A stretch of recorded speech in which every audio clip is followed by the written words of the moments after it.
Movie is so fun. All right, since you did that, I'm just gonna take.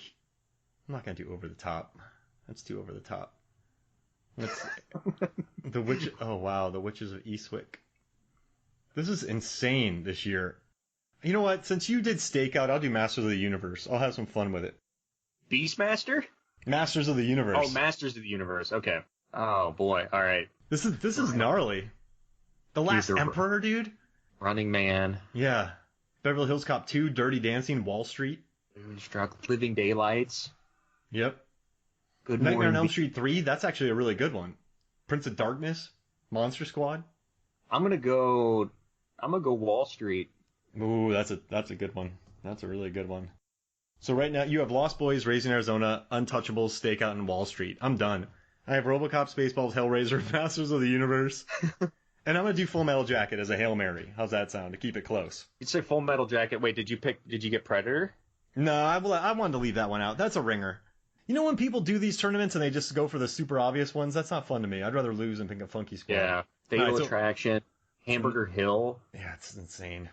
We could do a whole pod over just 87 movies. So what's your final thoughts about Lost Boys? I mean, there's so much here. There's so much to talk, like so much behind the scenes stuff. But what's your final thoughts about this movie? What'd you think? I'm gonna say, people, just go watch the Saturn Award winner for Best Horror Film of 1987. I'm gonna keep saying that because I think that's like the only award that it won, and it should have won all of them. It's just fun.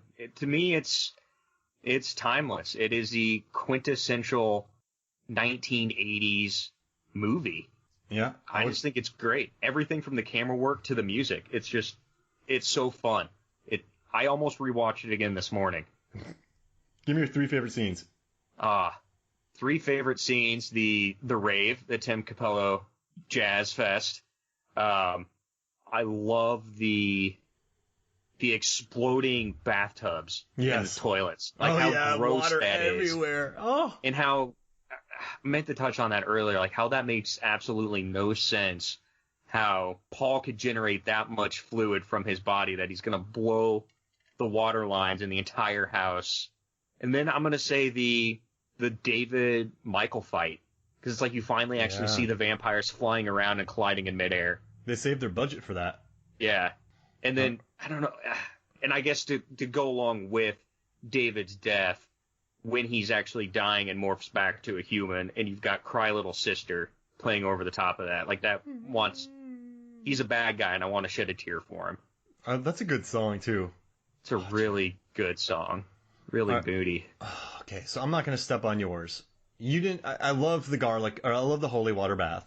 You got to stick with that. I love the grandpa. I love him making a steak in the background. Yes.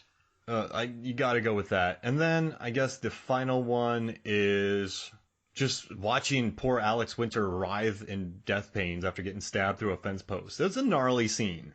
So those are my 3. And for a kicker then, for our 4th one, I think we can throw in how random it is that Grandpa then walks to the fridge after he kills Max and grabs a root beer out of his shelf that's designated just for his sodas. Yeah, don't touch my root beer. And don't you know about the rules about filling up the tank after you take my car after not asking? And I love how the camera, everything fades to black, and it's from the light closing from the fridge on the Emerson family, just staring at Grandpa like, what the hell just happened? Drinking his root beers. Yeah. I love it. And it just builds another world. And I think most good movies do that. Look at Star Wars, right? Predator. You just throw in that line and you have another world entirely, another backstory, and then, it's perfect. That's one line just building a mythology. I dig it. That's just good. Well, thank you for joining me, man. Thank you. All right, so for me, Mark Hoffmeyer, and for Tom Saxman Tresmer, this is Movies, Films, and Flicks. We'll see you next week.